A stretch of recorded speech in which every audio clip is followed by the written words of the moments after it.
grandfather's balls. Good job. It's too bad they're gone. I never would have believed it if I hadn't seen it with my own eyes.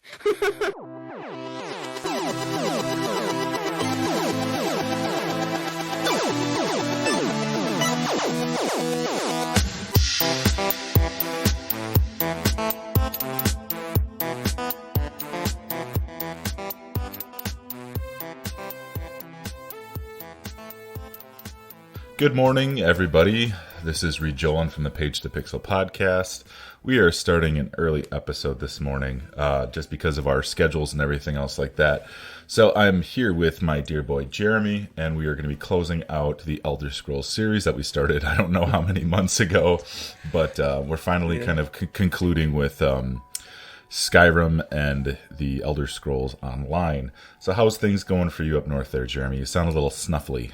Yeah, hauling firewood, and it was cold, and now I'm sick. So you would have some basic mathematics for you. So you would have fit I would in Skyrim. You oh my god, you would have fit in like one of the areas in Skyrim where they're just chopping wood. Like you just stand there and they chop wood until The issue was I was just wearing the that dinner plate with the straps, that armor that you see in Skyrim all the time, and that's probably why I was sick. I don't think that would be a very good set of armor to wear because A, it's not much protection, and then it's just a strap of fur with like a giant metal plate on it that would like freeze your nipples. So I don't know. Yeah, but would you really want to fight a guy that's in Skyrim just wearing a dinner plate and leather? I mean, now I'm getting a little turned on, but that's another story. Fight him with my lips, maybe. Fight him with my lips, correct. So yes, we're talking about Skyrim, and we're talking about the Elder Scrolls Online. Now that I've kind of done research on Elder Scrolls Online, I kind of am thinking about this in the terms of the podcast, and I realize it's not like a numbered entry, and we've only stuck with the numbered entries. So, we would only be doing Arena, Daggerfall, Morrowind, Oblivion, and Skyrim, but I think just because the Elder Scrolls Online is like the only thing they have out right now, it's worthwhile talking about, and it's interesting. I was looking at the plot points because, MMOs, they don't, it's weird. With MMOs, they typically have a pretty open world, but the individual depth of things isn't necessarily as deep as something like an individual action RPG. Like if you play World of Warcraft, for example, it has a lot of deep lore because it's 20-some years old now, but I don't know, it doesn't have the necessary immersive depth that individual RPGs have. I don't know if you have a similar opinion or what. I played it for like 15 minutes. Okay. I know I mentioned this before, but I'm just not an MMO guy. Right. I know you've played like Guild Wars and stuff before for a decent bit, and like Neverwinter. Yeah, I do like Guild Wars, and Neverwinter was okay, but for the most part, like I think the thing I liked about Guild Wars is that I could just play it alone. Yeah, that's true. Yeah, I mean that's the thing that I've kind of discovered with MMOs in my mid-30s now is that in my teenage years and stuff, I was playing WoW all the time. It was one of the only games I would play. And now I just don't have time for it. Like, it's such a commitment a lot of times. And MMOs, like, and we'll talk about this when we get to the Elder Scrolls Online, but it just kind of feels like a theme park. It doesn't feel truly immersive like an action RPG, like The Witcher, like Skyrim, like, anything, really. But as a 15-minute master of Elder Scrolls Online, I would concur with that. Okay, but that being said, let's jump into Skyrim, which Jeremy's going to be largely taking the mantle on. So let's just, I guess, to start sort of talk about our experiences with Skyrim. I mean, I know it's something that we both have played ad nauseum. So let's just announce Skyrim here. So this is my trivia question for you, Jeremy. How many platforms is Skyrim on? Let's see. PC. Xbox 360, PS3. Yep. PS4. Xbox One. Yep. Switch. Yeah. So do you count that one crazy person that was able to get it on a smart fridge? No. Okay. It is 8. Yes, that is on 8 platforms. I was at 6. So. What is it? Yeah. So it's PC, PS3, Xbox 360, PS4, Xbox One, and then like the anniversary editions are like I guess they count for PS5 and stuff too. But it's eight different platforms it is available on. I believe I own them on every platform but Switch. I've played it on Switch and it's pretty solid, but I don't actually own it on Switch because it never drops in price. But once it is actually available, I will. You know, if it's cheaper one, I will buy it because You don't want to buy it at full price for the 10th time. Exactly. But it was released. This is like one of the only video game release dates I remember. It was 11/11 of 2011. And subsequently, it's been out for, again, it's almost going to be, it'll be, 11 years this next month. So, originally it was released 11/11/11. Then the special edition came out October 27th of 2016. And I believe the special edition just included all of the DLC, which is the Dawn Guard, and what was the other one? What's the one with Hearthfire? Hearthfire and Dragonborn. Yeah, the Dragonborn, where you go back to Vardenfell and fight like the dragon priest guy. Yes. And then last year, to commemorate the 10-year anniversary, they released the Anniversary Edition, which includes all of the subsequent DLC, but also some some Bethesda-approved fan mods that they've just included in the base game. I'm wondering if they just gave them like pennies or like free T-shirts for their mods to be used in these full-price games. I know it's a big controversy. Like in the last month or so, the Anniversary Edition of Skyrim finally released on Switch, and it's $70. so people are, so it's like, yeah, this is a 12-year-old or 11-year-old game, and it's like still charging so much money. But it has to be one of the most widely like re-released games at this point. Other than like Tetris, yeah, absolutely. I mean, in terms of like hard, like quote unquote, AAA modern titles. Yes, absolutely. So, my own experiences with Skyrim, I'll kind of even go on record and say this. Like, I think a lot of what made us become friends was our anticipation for this game, because we were both started working at Best Buy at around the same time. And, you know, we kind of built this early friendship based upon our love of video games and nerdy stuff and stuff like that. But I remember you and I just getting so hyped for this game when it actually originally came out. Oh, yeah. Did you work the midnight release with me, or? Yeah, I believe I did. Yeah, okay.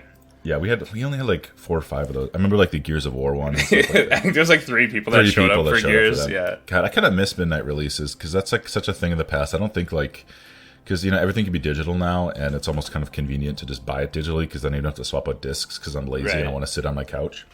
But I distinctly remember this coming out, and just like the hype was it. You know, I think I took a couple of days off of work and school to actually play this, and I don't really do that. Same. Yeah.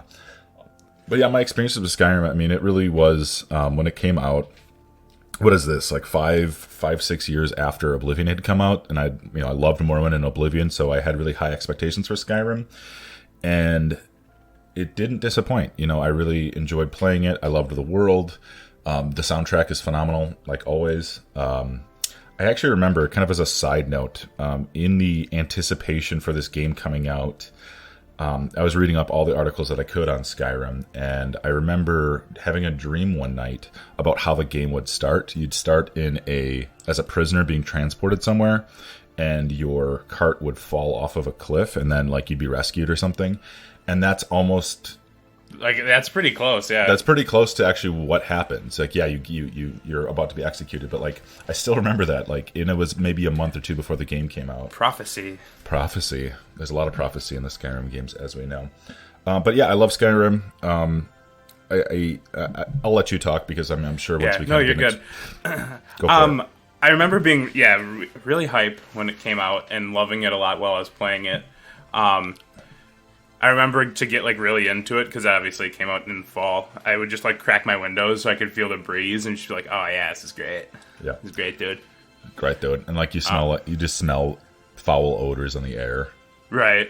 I think it's got a little bit less replayability for me than say Oblivion. It's a little bit more basic for console, but yeah, I think so too. I don't know. Yes and no, because there's like sometimes where I'm like, is it really that good? And then I go back and play it. I'm like, yes, it is. But then like it's kind of like I don't want to say love-hate relationship, but it's like an up and down relationship for sure.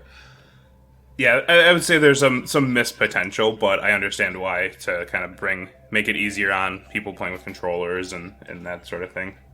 Right. Yeah, and it was another one of those games that was very successful on console and PC. Mm-hmm. The PC version, obviously, I think is most people kind of consider better because you did have the addition of mods, and eventually they kind of caught, Bethesda kind of caught wind of that and had their own, what is it called, the Creation Club. And now even on the console versions of the game, you can download fan-generated mods and content into your game directly. Right through the actual game itself, yeah. Right, which is super, super handy. So whenever I play a new game, like I have one on my PS5 right now that I've been playing on and off for a couple months now, and it's fun just to sort of see what sort of mods you can do. It disables achievements, but again, I've had all of those achievements for 10 years. So, that being said, I mean, we both really like this game, but there's a few foibles that we have with it. But that being said, do we want to have you jump into what this game's all about? Are we going to do that? All right, yep. so let's do that. We're going to take a quick coffee break, though. Coffee break. Okay. All right. So to start with Skyrim, let's kind of just set the stage here. Let's see. It takes place... I lost it. I think it was 200 years after Oblivion. Does that sound about right? That does sound... Actually, I have a timeline that I actually have in my notes here. It takes place, so Oblivion, as we mentioned in the last episode, it sort of ushers in the end of the Third Era and the beginning of the Fourth Era. Right. And so, yes, it does take place 200 years after the events of Oblivion. Yes. And so if we remember from the end of the Oblivion, the Tiber Septim line has been sort of broken. So...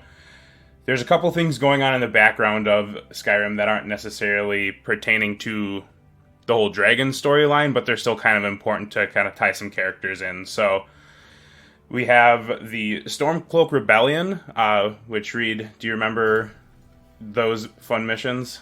Yeah, I've every time I've played the game, I always typically side with the Stormcloaks. I just feel like the Imperials are a bit too fascist, but I think on my current PlayStation 5 playthrough that I've been talking about, I think I'm actually going to go the Imperial route. I just don't know. It's typically when you're in like the native land of a person, typically you want them to be free. Right, yeah. It's because like the whole idea behind the Imperials in Skyrim is they're trying, since the Empire's kind of crumbling, they still want to maintain control of it. But yes, and they're slowly losing that, right. Which then also ties in the Thalmor. So the Thalmor are basically the governing council of the third and current Aldmeri Dominion, which is basically the group of elves. And their whole goal is to seek the eradication of the worship of Talos and the Empire because, what was it? That big metal construct that just like killed them all. Yeah. Back in like the first episode we did. So they're still salty about that, as elves are. Yeah. And so they can kind of best be described as like racist elf supremacists. Yes, and they want to eliminate Talos, and Talos was Yes. like the ninth divine that represented like the humankind. Uriel or Tiber Septim. Yeah, he became One a of the god. septims. Yes. It's been a bit. I think it is Tiber Septim the first. Yeah. But essentially, kind of the things going on in the background there is, which might actually help you side with the Empire, but if Skyrim does gain its independence, it does make it easier for the Thalmor to kind of divide and conquer all these other areas. So even though the Empire is bad, they do still have kind of a good intentions for people that are non-elven, at least. But are the Thalmor and the Imperials working together during this conflict? No. Or no, because the Thalmor's kind of in the background of all of this. Like They are, but they're also like they're not great for humans or Khajiit or Argonian. Right, I remember You're stuck in between sort of two evils, I guess you could say. Right, and yeah, I always knew that the Thalmor were a bit more intimidating and, like you said, kind of like supremacist, racist sort of, inclinations. Right.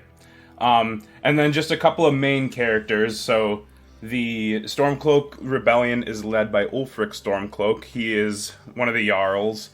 And then the Greybeards. So the Greybeards are an order of recluse followers of the Voice and the study of the power of the Thu'um. And that is essentially an oral form of magic that uses the draconic language to form shouts. And the Greybeards dedicate their lives to learning these, but there is a fabled dragonborn who has the innate ability to learn these just like learning a normal language and use the power much easier than someone that would have to dedicate their entire life to studying it just to learn a few words. So, first thing, I'm still transfixed on the words oral magic. But secondly, so for the Dragonborn, do you know offhand if it's like just like one person, or can like multiple people become Dragonborn? As far as at one time, that I'm not sure if multiple can be born at one time, but I do know there are multiple Dragonborns in the actual Dragonborn expansion. Mm-hmm. You go to Solstheim, no. Yeah, it's Solstheim. Yeah, Solstheim. And fight the first Dragonborn because he turns out to have gone like corrupted and evil. Yep. But yeah, so there can be multiple throughout history. I don't know about like, I guess technically there can be two at one time. Well, if you and go two, and fight one, but and two, like when you're in the tombs and stuff in Skyrim, when you fight like the Draugr overlords, they all can do some of the voice too. So maybe it is something that's like. So rare, a lot of the Nords can actually learn the voice too. Oh, but it's not like full on Dragonborn. Yeah. So the thing with the Dragonborn is born immortal, but has like the soul of a dragon. Oh, okay. And so they can absorb the souls of dragons and learn the voice easier. Because actually, if you side with the Imperials and defeat Ulfric Stormcloak in that final confrontation, he will actually use shouts against you. Ah, got it. So and that's why at the beginning of the game he has his mouth gagged, because he has that power. Yep. And that's like, because like the Greybeards also, they're not necessarily Dragonborn, they just dedicated their life to learning it. So like, you know, Ulfric Stormcloak could maybe spent 5 years learning a couple of phrases, but the true Dragonborn just picks it up, you know, like immediately, essentially. Right. And just to kind of take a step back, the whole area that this game takes place in, like the majority of the game, is Skyrim. Right. And it's obviously very heavily inspired by Viking culture and Viking mythos and names, obviously Ulfric. So I think that was one thing that was it was very 2011, 2012. Oh yeah, well the Viking show was in big stride. Yep, like the different types of music and stuff. Like the band I saw last night, Ordruna, were kind of coming up. So like the revival of like Viking fandom, I guess you could say, was really Neo-Vikingism, yeah, was really at its peak. You know, every white guy with 1/4 Swedish ancestry shaving the sides of his head. I'm not talking about myself at all, but and just LARPing Vikings, which is fine. I think it's a really cool environment altogether. I think the entire environment is just beautiful. I mean, even now, like going to the mountains and stuff like that, and just kind of seeing the scope and scale of everything. I think the one issue that I kind of had progressively as the game developed is that a lot of the dungeons and stuff, they just kind of blur together. The dungeons are very samey, which I think is true about a lot of the Elder Scrolls games, though. Especially, I'd say Oblivion too. Oblivion is Morrowind is just like, what the hell is going on? but the thing is, like every single Skyrim dungeon has the same sort of ideas. It has like spooky spiders, and then it has the Draugr, and then it has an oil trap, and then it has, of course, at the end of it, it has the word wall where you can learn the voice, a chunk of the voice. Yeah, yeah, exactly. And then it has, of course, a very handy mechanism to just get you to the front of it again. You know, that I will say, that is really convenient that you just go back to the front. It was annoying going through a dungeon, like backtracking to try to figure out how to get out. Yeah, I think when it back when it originally came out, I was a little frustrated by it. But now that I'm old curmudgeon, yeah, you're just like, I got shit to do, man. I can't be walking through this dungeon again. Exactly. But yeah, a lot of it is, a lot of the enemies, a lot of the environments are steeped in like Norse mythology, like the Draugr, which is a type of like Norse undead and Norse Viking, like pirate ghost Viking zombie. Yeah. So it's pretty cool. I mean, in terms of that. But what is like? So you start the game, and again you're on the cart, and like the whole meme of you're finally awake, and you start off and you're freed. Because Alduin, the World Eater or something like that. That is correct. Yes. He shows up and he kind of like breaks up the party. Yeah, yeah. He kind of is a buzzkill. And from that point, can you tell us a little bit more about the singular plot of the game? Yeah, absolutely. Let me just get over to that. Yeah, you're supposed to be taking the Skyrim, and I'm just talking the whole time. Like, No. Well, I just I wanted to just go over those things first because the yes. singular plot Sure. is just a little bit more condensed here. sure, yeah. All right. So as far as the plot of Skyrim goes, as Reid said, yes, you begin in a cart. You and Ulfric Stormcloak have been captured. I believe your character was entering Skyrim's borders illegally and was thought to be a part of this rebel group. So you've been captured by the Imperials and are being prepared to be executed when all of a sudden Alduin appears, attacking the Imperial outpost and thus rescuing the player and Ulfric Stormcloak and the remaining rebels. After running through the city, dodging Alduin's fire breath and everything, the player eventually escapes and will shortly after that make their way to... So the player escapes and warns Jarl Bolgraf of Whiterun of the impending dragon attack. After running a few quests for the Jarl, another dragon shows up in Whiterun and begins to attack. As the Dragonborn steps in and helps defeat that dragon, the other members of that war party notice that he is absorbing that dragon's soul, and it dawns on them that he is the fabled Dragonborn, so that is when you will start to gain the powers of the voice. At that point, the Greybeard summon the Dragonbone. The Dragonbone. No, we're keeping it. We're keeping it. I'm not editing the that. Dragonbone. Hey, girl. So yeah, the Greybeard summon the Dragonborn to the throat of the world, which is where their sort of hall is, and the Dragonborn begins to train in the way of the voice. So you put the dragon bone goes in the throat. Okay. Yeah, the Dragonbone does go in the throat of the world. Ooh. Yeah, and what sort of... Yes, I remember this. Climbing up that big mountain, fighting the frost troll. And like that one cougar that just two hits you. Yes. And then once you talk with the priests up there, what do they kind of do? So they teach you the voice, and they have you go get something. Yeah, it's a lot of fetch quests. Yeah, like in between major plot beats, it's mostly just fetch quests, and that's why we kind of yada-yada'd some of the other stories. So, and then what's the culmination of the event here to like rid the world of Alduin? Are you quizzing me, or are you asking me? Both. I'm trying to remember myself. Well, so you get intercepted. I can read this next plot bit, which will explain that. Okay, yes, go ahead. But essentially, yeah, the one thing with Alduin, well, since we're on him, is he's back, and his whole like being of existence is just to destroy the world. Okay. Like his purpose of being alive is to just destroy the world, like generic bad guy. So, while the Dragonborn is just kind of fiddling around Skyrim, he is intercepted by a person named Delphine, and it turns out she is the last of the Blades. So she is acting as the Grandmaster of the Blades. Yep. And Dragonborn does some fetch quests for her, but when she finally starts to trust them, she sends the Dragonborn on a quest to infiltrate the Thalmor Embassy in Solitude. On the mistaken suspicion that the Thalmor Embassy is responsible for the dragon attacks, there they learn that Espen, a Blades lore master obsessed with the prophecy of Alduin's return, is alive and hiding in Riften. The Dragonborn rescues Espen from Thalmor agents, and he leads them to an ancient blade temple and a massive engraved depiction of Alduin's prior defeat. Espen deciphers that the ancient Nords used a special shout to remove Alduin's ability to fly and render him vulnerable. Do you remember that bit? Yeah. It was like you like neutralize him. Yep. So after learning of this ancient shout, the Dragonborn returns to Arngir, who informs him that he does not know the shout, but knows that it's called Dragonrend, and that it violates the way of the voice. Arngir sends the Dragonborn to Paarthurnax at the summit of the throat.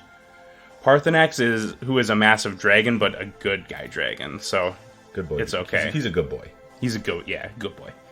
Paarthurnax reveals that no one living knows Dragonrend, but theorizes that the Dragonborn could learn it by looking through time at the summit, the site of Alduin's original banishment.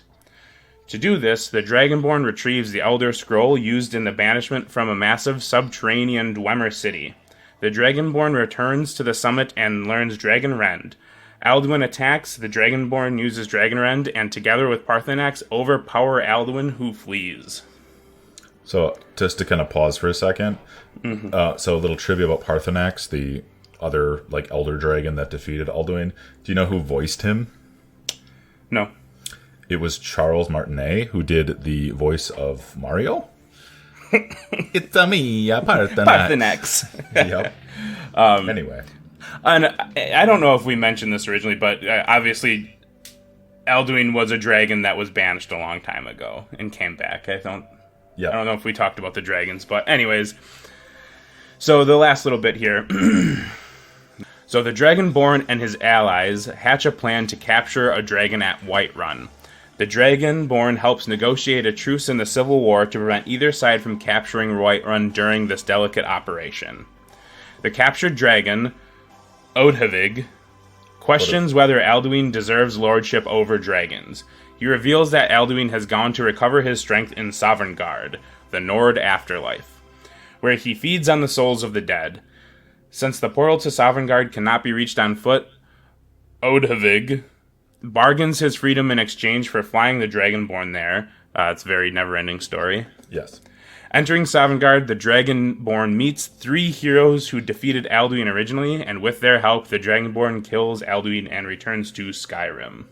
And that's like the main story of Skyrim. I remember that you just mentioned the negotiating the peace treaty between the Legion and the Stormcloaks, and I remember just being a little frustrated by that. It's like, okay, gotta do this. Like you're gaining steam on like towards the end of the game. It's like, nope, you gotta stop and broach the peace between the Legion and the Stormcloaks. It's like, Anyway. I would say the plot of Skyrim, going back and just reassessing it, is definitely the weakest point of this game. Yeah, I mean, and for me, I was always sometimes frustrated whenever the dragons would pop in. So, like, on my You've most taken recent... a deuce, and all of a sudden here comes a dragon. Right. So on my most recent playthrough that I'm playing right now, I stop doing the main quest right when I get to Whiterun, and then I go do everything else. Because if you don't initiate the first dragon at the Western Watchtower, they never show up. So you can do everything in the game without dragons and ancient dragons popping in and ruining your day. Granted, I would always kill them. It's just kind of more of an inconvenience than... it's slightly annoying. Slightly annoying, right? It's like having children. Same thing. Dragons, children, same thing. But yeah, that is the major plot points. I always thought it was cool when you went to Sovngarde. I thought that was a cool final act. I wish you could explore that a little bit more. I remember, I believe I don't know if was in Sovngarde or if it's towards the end of the other quest line where you're in Solstheim, the DLC, where you actually meet the guy Jube from Morrowind, who's on the boat with you. He became like the Cliff Racer Slayer, and he eradicated all the Cliff Racers in Tamriel. And like you can like talk with his spirit, and it's like such a cool throwback. I was like freaking out when I saw that. But it must be in the DLC. I'm trying. I think you're right. Yeah, I think you're right. But yeah, do we want to talk about the 2 DLCs quick? Yeah, we can briefly go over there's technically 3, but Hearthfire is pretty much just family simulator. You can build a house. Yeah. So then there is Dawnguard. Yep. And that one introduces a secret council of vampires who is plotting to block out the sun. Mm-hmm. And basically, you can either join them or join the Dawnguard, which is a group of vampire hunters, and which is very fitting for our next series. I'm on my recent playthrough, I've for the first time joined the actual vampires because I just want to try out some of the vampire lord abilities. Yeah, they're cool. I remember being cool. Yeah, but like every time like the werewolf option is there, because like vampirism's been in most of the Elder Scrolls games, right? But I think this one's probably the most playable because I think the other games are a lot more restrictive in terms of like being out in the sun and having to feed. Mm-hmm. I think being a vampire in this game is a lot easier than the other games. But I think out of the we'll talk about the second one. I think the Dawnguard is probably my favorite of the expansions. But anyway, it adds crossbows. It does. But what's the next major plot one? The next major plot one is the Dragonborn one. So that basically revolves around the player's efforts to defeat Myarak, the first Dragonborn who has become corrupted and seeks to control the world.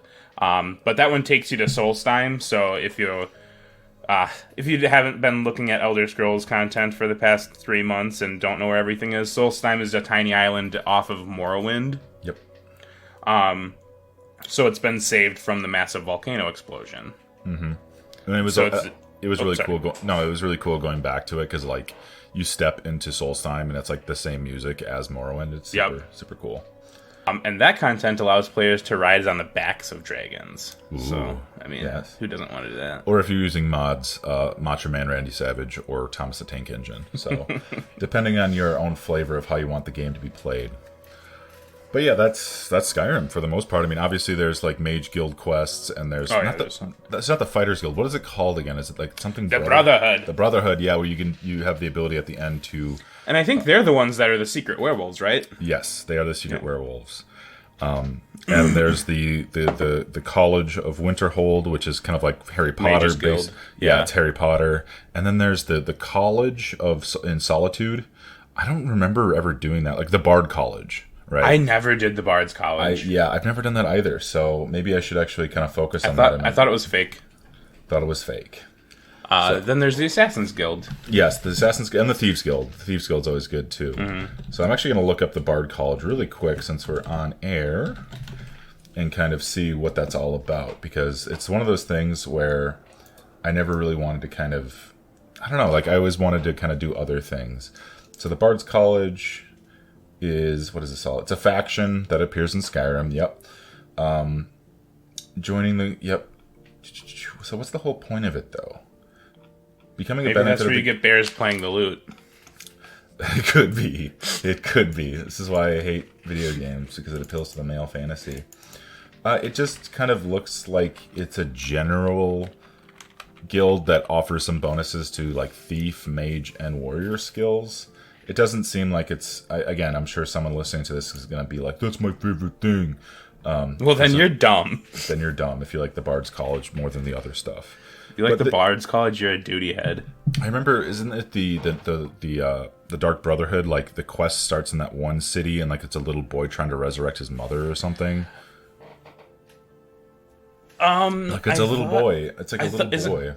I thought that you were like hired to murder like a bad headmistress of like an orphanage. I think that's one of the okay. That's one of the quest lines, but I think it begins Dragon Crisis. Yeah, so the Night Mother's coffin, yeah, all that other stuff. And there's that one creepy clown guy. That jester that was super annoying. Yes. Yeah, I hated him. Yeah, it was a child that ran away from the orphanage. So yeah, it kind of focuses on like children to start, which is always a good start. But it always focuses on the children. There's a lot to do with Skyrim. I mean, you can play it several times. You can put hundreds, if not thousands, of hours into this game and not see every little thing. And again, even to this day, when I'm playing it, I'm always discovering new things and kind of exploring around. So, and I think with the Hearthfire expansion, they added marriage and stuff too, and adopting kids. Yep. And one of the mods I have in my current playthrough is you can marry anyone. So it actually opens up an additional dialogue box where it's like, even if it's like a NPC that like doesn't like you, like overtly to your face, like, hey, what do you think of me? Can I marry Alduin? I'm sure there's a mod out there. I mean, there's a mod for everything. I just watched some video footage on YouTube of this guy playing a mod with Skyrim, and the mod was it gives you an M4 assault rifle. So you're just of course you're just running around town shooting everybody with an M4 assault rifle. Yeah, I mean, it's like that meme, like, this is how long the Lord of the Rings is. This is how long the Lord of the Rings is if Legolas had a sniper rifle. Like, it's one of those things. So again, give me some more impressions that you have of Skyrim now that it's 10 years out from the original release. I think it's aged fairly well. They've done a good job of keeping it relevant with like texture updates, mods. The new Anniversary Edition adds I wouldn't say super survival mechanic, but like you have to stay warm and eat food. So I would say they've done a really good job of like keeping it relevant. I think if they would have just released it and called it a day, it would still be a really good, impactful game. Yep. That like everyone kind of remembers, like Oblivion or like Dragon Age, but the continuous content has just kept it relevant for the past 11 years.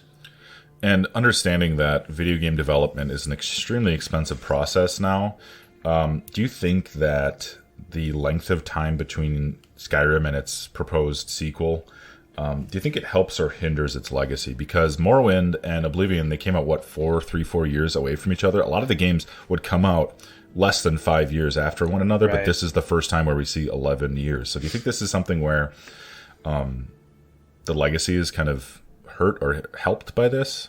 Of this game in particular? Yeah, I would say so. Yeah, I mean...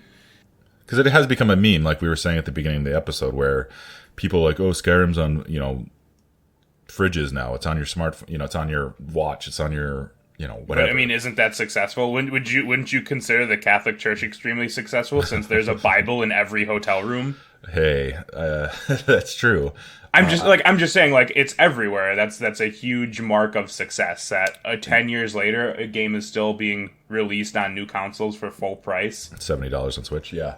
Exactly. Like, that's my hugely successful. I just Googled it just now to kind of see how many copies Skyrim has sold, and the last figure that they told was in 2016 how many copies they sold. It's at 30 million in 2016, and that's a little while ago. So it's yes, it is popular to say the least. So I mean, I'm sure it's dropped off substantially since then, but those are still copies in people's hands or on their systems, right? And I think Skyrim, it's one of our generational games. I think it is kind of like the Pokemon of guys with neckbeards. You know what I mean? Like, hey, I don't have a neckbeard. You know what I'm saying? Like, it's become such a phenomenon. It's like The Witcher 3. It's Skyrim. Right. It's, if you just Google right now, I'm going to do this right now. I'm going to type this in and see what happens. Cool video games right now. And I'm going to see how long it takes me to find a picture of Skyrim. So I hit images. Let's see. Cool video games. Okay, I see Mass Effect. I see Mario. I see Breath of the Wild. Breath of the Wild's another one. There it is, like number 6. Yeah. So it's like you just type in cool video games and it's going to be there. It's like one of the iconic games of the last 15 years. But I think it also transcends just normal gamers too, right? Like, yeah, absolutely. I know people that my sister's not a huge gamer, and I'm pretty sure she's played it. And she's like, "Oh, that was a fun, cool game." Like, never played any of the other ones. Well, and there's that one Grandma Skyrim lady, Shirley Curry, who's 86 years old, who still plays it. I know that was kind of like a phenomenon thing about this like really old lady that had never played video games before, but now she's getting into Skyrim. So I think it is one of those. Oh, man, she has her own Wikipedia page, but look for her OnlyFans. In 2022, Curry suffered a stroke while sleeping, forgetting many details of her experiences in gaming. No. Zoinks. Bethesda did send her some flowers, so that's nice. Some flowers. Yeah. But all things considered, I think Skyrim is just an excellent game. There are some foibles with it, but I think just the ability to kind of go in and mod it kind of brings some new life to it, because I'm sure, people that are bored of the vanilla version of the game are going to add this or that to kind of make the game. It's very much like a sandbox in a lot of ways. There's some issues that I do have with it in terms of, just smaller things, but overall, I think it's probably like, if I could only like Desert Island games, like 5 games with me, it'd probably be one of those, just because it is such a lot of replayability and stuff like that. I agree. Do you think? Yeah. So, any other final points on Skyrim we want to make before we close the chapter on the mainline series? No, I think this Elder Scrolls kaput. Cool. So, that being said, that is the last of the mainline series of games, but I do want to take just a little bit of time to talk about the Elder Scrolls Online. And like Jeremy said, he's only played about 15 minutes of it. I've probably only played maybe a dozen hours of this, both on console and on PC. I did recently install it on my PC, and it's like 100 gigs, so it's like, okay, see you in a couple weeks. But, so Elder Scrolls Online was developed by ZeniMax, and it was published by Bethesda. I think ZeniMax is one of its, like, child companies. I think ZeniMax is owned by Bethesda. So it was originally released on PC on 4/4 of 2014, so not as trendy as, 11/11/11, but still pretty good. And then it was subsequently released on consoles, Xbox, and PS4, 6/9, nice, of 2015. And I remember converting my PC account to the console version, and it plays pretty decently on console. But let me kind of tell you a little bit about the plot here, and that's one of the reasons why, again, with this whole idea of this podcast is kind of connecting the lore of these games. And that's one of the reasons why I wanted to do Elder Scrolls Online with this, because Elder Scrolls Online is essentially a prequel for all of the mainline series. So all of the games that we've talked about in the last few months have taken place in either the Third Age or with Skyrim in the Fourth Age. But Elder Scrolls Online takes place in the Second Age. So it takes place, I don't know how many hundreds, if not thousands of years before. I think it's just a couple hundred years before any of the other games. So let me tell you a little bit about the plot here. And what's interesting, too, with the Elder Scrolls Online is it kind of revises some of the history of the Elder Scrolls. Because when I'm looking up some of these names, like you're about to hear me talk about it, and you're like, wait a minute. This is just kind of like, they took a lot of the history and lore and just kind of, I don't know, mishmashed it around. But anyway, you're going to hear some names in here, and you're like, wait a minute, isn't that guy from this? So here we go. So, Elder Scrolls Online, the game is set on Tamriel in the Second Age, specifically the year 582, during the Interregum, which is a period of time between the assassination of the last potentate, Savriel Chorak, and the rise of Tiber Septim, the original Septim line guy. So there's chaos and bloodshed, and there's no emperor on the Ruby Throne. It's essentially a time of chaos where a lot of different parties are kind of vying for power, which is really the mainstay of a lot of the plot points of the early Elder Scrolls games, is like, who's the leader, who's the leader? Anyway, several years prior, the Cyrodiilic Emperor Varen Aquilarios desired to become Dragonborn in order to light the dragon fires in the Imperial City, thus legitimizing his claim to the Ruby Throne. The sorcerer, Manny Marco, again, that's the dude from Arena, I believe. No, not Arena, Daggerfall. He was the Lord of the Worms, remember. Was able to convince him that he knew a ritual that could accomplish this, but that it required the Amulet of Kings. That's from Oblivion. Along with the leader of the Dragon Guard, Sai Sahan, the half-giant Lyris Titanborn, and the High Chancellor of the Elder Council, Abner Tharn, they became the Five Companions. They were able to retrieve the Amulet of Kings and begin the ritual in 2E578. At that moment, when the ritual began, Manny Marco used his dark magic to immobilize the others and reveal his true intentions. He was an agent of Molag Bal, which was one of the Daedric lords. And the ritual, in fact, destroyed the barriers between Nirn, which is that other plane of existence, and Oblivion. Nirn is like the human elven reality. When you play the games, you're in Nirn. So it breaks the barrier between the normal planet and Oblivion, the other alternate dimension, in an event known as the Soul Burst. This event allows Molag Bal to initiate the Plane Meld, a forceful merger of worlds. Once the ritual was complete, aftershocks were swept across every corner of Nirn. Mages died or went mad, Red Mountain trembled in Morrowind, earthquakes shook Skyrim, and heavy storms devastated the coastlines of Elsewhere and Valenwood. The constellation of the Serpent grew so large that it seemed to threaten every sign star at once. The Tharn family, rules of Cyrodiil through Empress Regent Slivia Tharn, made a pact with Manny Marco, the King of Worms, who agreed to supplement the Imperial's forces by resurrecting their soldiers, except for her father, Abnur, who opposed Manny Marco. Molag Bal is harvesting the souls of mortals for more power. The hero, which is your character, your player character, he's known as the Vestige. He is an adventurer whose soul has been taken, which allows him to return to life. So when you die in the game, that's why you're allowed to kind of come back. You know, it's kind of like the plot mechanic, right? The Vestige is killed by Manny Marco in a sacrificial ritual, and they are brought to Cold Harbor, which I believe is the beginning location of Elder Scrolls Online, where they awaken to find a mysterious man known as the Prophet, who, with the help of Lyris Titanborn, helps the Vestige escape Cold Harbor, freeing the Prophet but also imprisoning Lyris within the Cold Harbor. Once the Vestige escapes Cold Harbor, they awaken in Tamriel and they are let loose upon the dangerous world. So as you were kind of listening to that, you probably heard all these different names of different characters and different items and events that kind of meld together, because Manny Marco was involved in Daggerfall, and the Amulet of Kins is involved in Oblivion. And it's interesting that they've kind of, like, if you go online and you type in Manny Marco, it's like, did you mean the Manny Marco from Daggerfall, or did you mean it from Elder Scrolls Online? So, like, there's different versions of the characters in Elder Scrolls. So again, I'm not sure what the entire plot point of that is, but it's interesting that they've kind of restructured the entire canon in a way. I might be wrong with this, so if I am incorrect, please let me know in the comments below.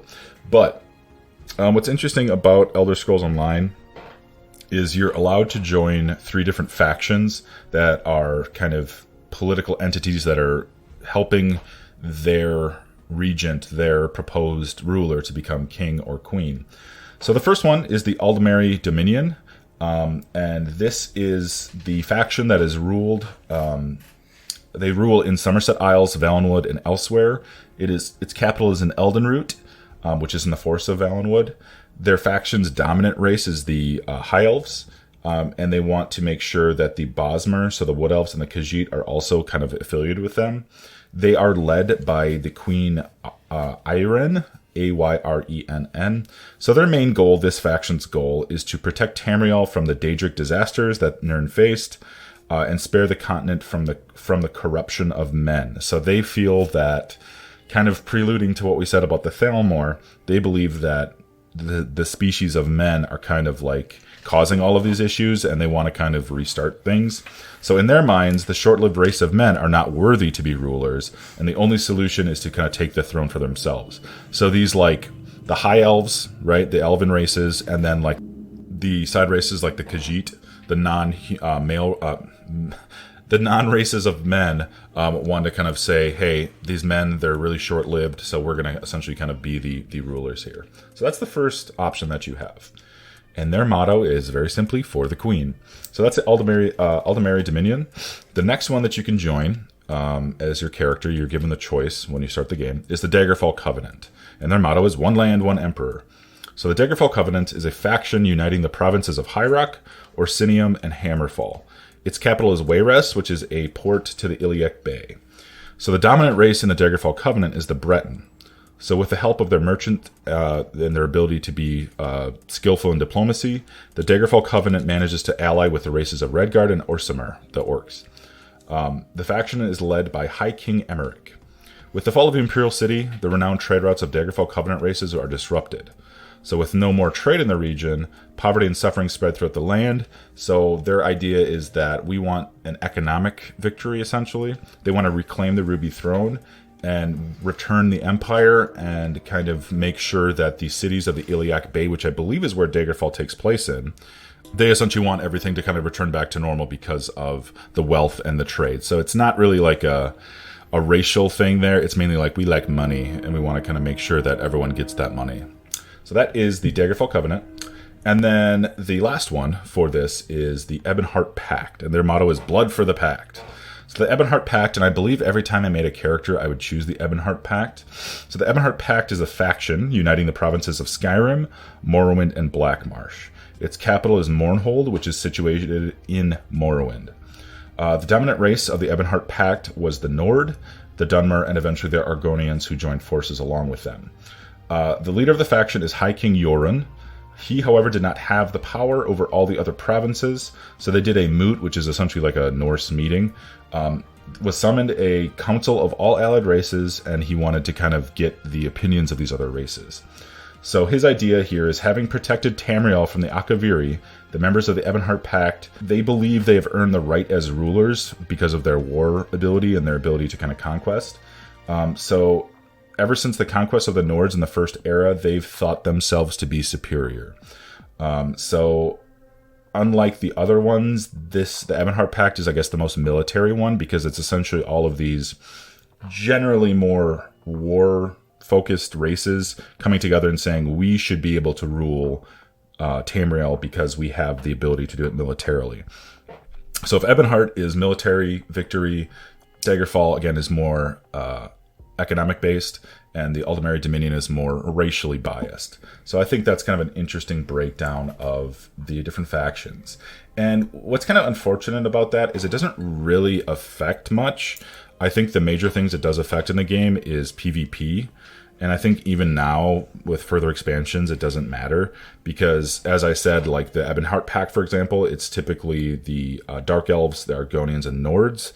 But I believe there's a way you can buy the ability to be any race and be in any faction. So it's not like if you start a High Elf character, you have to be in the Aldemary Dominion. You can now be in any of these, which I guess makes sense if you're like... When I booted it up, I'm pretty sure that I could play... Like, I just picked my faction, like, regardless of my race. And it doesn't really necessarily affect the main story, but it just really affects your starting zone and starting experiences. It's not like World of Warcraft, where it's like the Horde versus the Alliance, and it's it used to be very strict, we hate the other side, but now it's, a little bit different. Anyway, so yeah, that's a lot of the basic plot and summary of some of the factions involved here. Do you want to take a guess at how many expansion packs there are for Elder Scrolls Online? Just take a guess. 23. Ooh, very close. 24. Ooh, So I'm not going to go through the individual plot points of these, but I will list them. Okay, so I'm going to list the expansion packs that have come out for Elder Scrolls. Like I said, it's been out since 2014, and they release it, I think they release one quarterly, and every now and then they release kind of like a full-on expansion pack. A lot of it's just DLC where it's like, 20 hours of content, but then occasionally they'll release like a bigger, fuller version of a game where it kind of changes a lot of things. So here are the expansion packs. The first one, Imperial City. Second one, Orsinium. Third one, the Thieves Guild. Number 4 is the Dark Brotherhood. Number 5 is the Shadows of the Hist.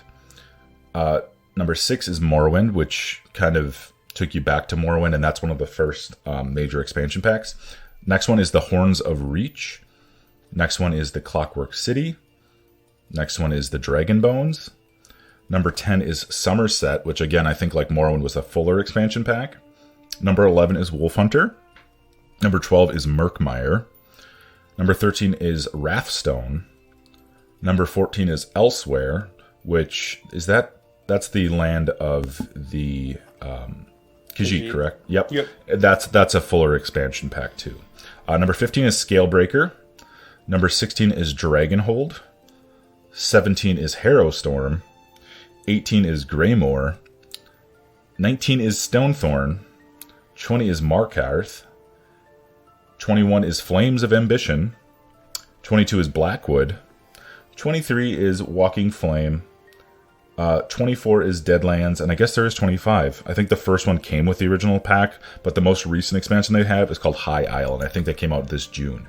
So they do kind of keep things fresh by adding new expansions and new areas to really... That's what these kind of are. So all these expansions I just listed, they're essentially adding new areas that are more fleshed out. They're adding more quests, experiences. I think for the first couple expansion packs, they released new character types that you could play and stuff like that.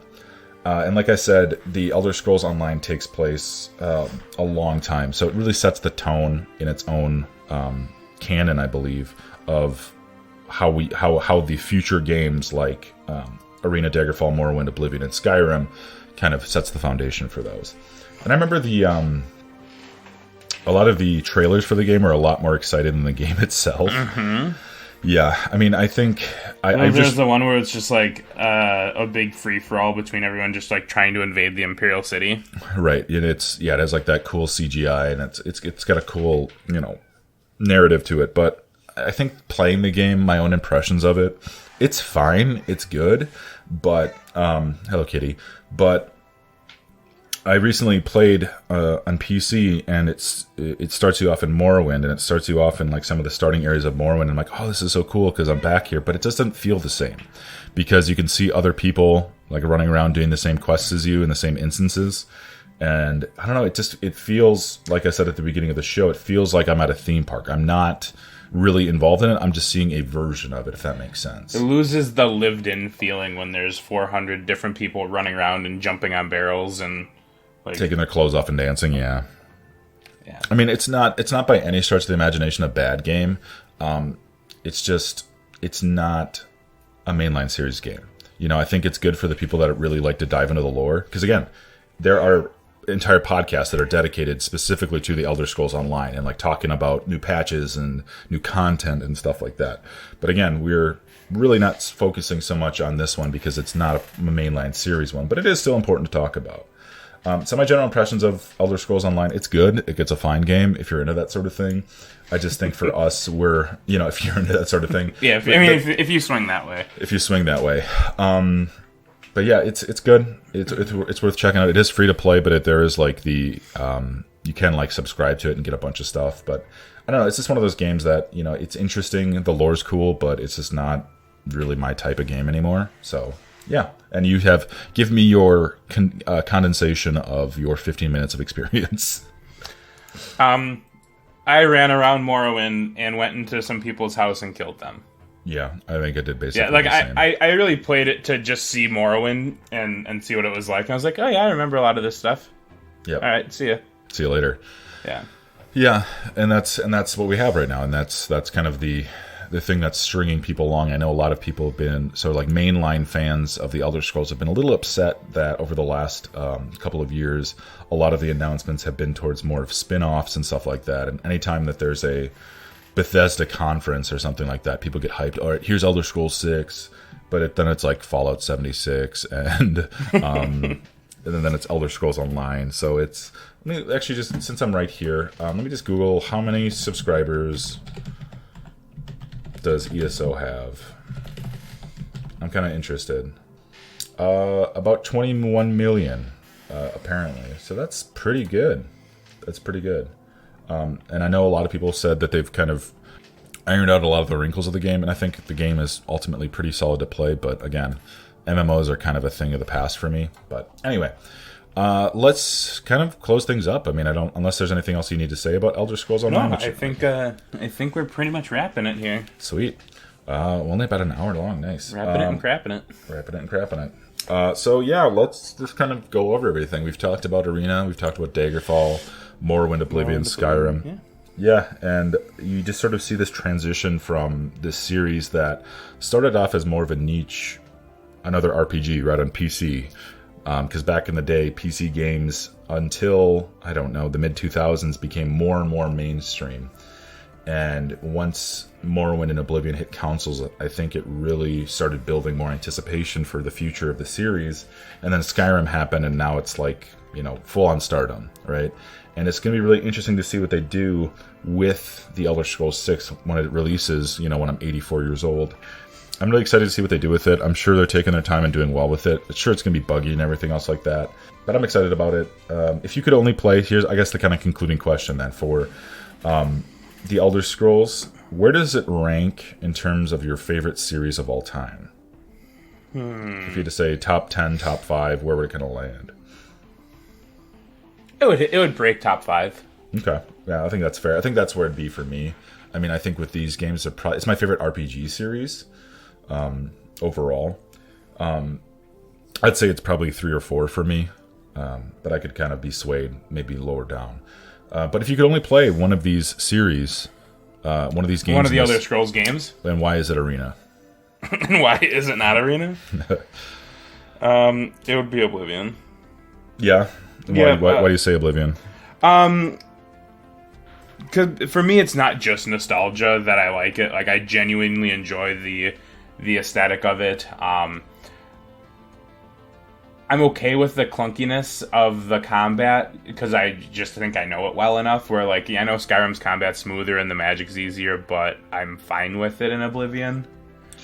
I think I just felt like there was so much more to do in Oblivion than in Skyrim. It does feel that way. And again, Oblivion, there are some, obviously we talked about, there are some clunkiness to it, but I agree with that. And I would probably say Oblivion too. As much as you can mod and do this stuff with Skyrim, I think there's just something very earnest about Oblivion. And just like how the world feels and the interactions. I think part of it is like, there is so much cheesiness to it, like the dialogue and stuff like that. I think the thing is, like, I grew up with games like that, so it's like, it's not weird to me. It's like a grilled cheese. Yeah. Yep. Oblivion is the grilled cheese of video games. Yeah. But yeah, ladies and gentlemen, we hope you've enjoyed our sort of deep dive into this series. We enjoyed doing it. We apologize that it kind of took so long, but we've both had a lot going on in our lives lately. Life is busy now. Life is busy now once you get into your 30s. But we appreciate you guys sticking around with us and checking us out and everything else like that. And I'm really excited about the next series that we're going to be doing over the next, I don't know, time. I'm not going to say when, but we're jumping finally. next time. The next time. We are finally jumping into my GOAT, my favorite franchise of all time, Castlevania. It's kind of fitting, but like typically you kind of record podcasts about spooky things during spooky month, but I'm guessing by the time that we actually record and post Castlevania stuff up, it's going to be November. So hey, it works. It's kind of or next year's spooky month. Or next year's spooky month. Yeah, well, yeah, check it out, June 2023. Yeah, that's kind of what it's looking like. But our episodes take longer to release than games. Yeah, they kind of do. Like we just we're the Duke Nukem of podcasts. Right. Duke Nukem Forever of podcasts. But anyway, we're looking forward to doing that. So that's it. That's Skyrim. That's Elder Scrolls. That's everything. So if you haven't played these games, I don't know what you've been doing. Please check them out. They're available on everything, including smart fridges, apparently. But anyway, we appreciate you guys having along. Check us out online, Instagram, Twitter, Spotify, all the other good places. So that being said, what is your final statement? Give us something fun to go out with today there, Jeremy. Tell all of your true sons and daughters of Skyrim to listen to our podcast. Very good. Thanks, guys. Take it easy. Bye.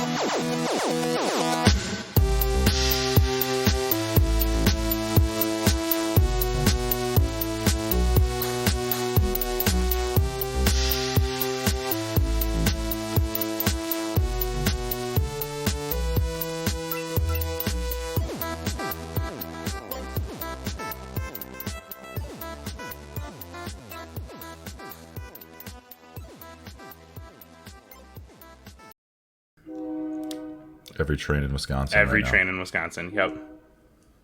Do you want me to reread that? Could you hear it over me? Oh God, I can tell what kind of train that is. So let's jump back like 10, 15 seconds here. Ready, set.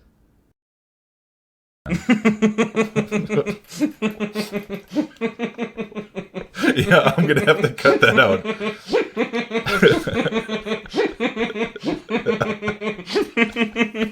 I'm gonna have to cut that out. I don't want to lose.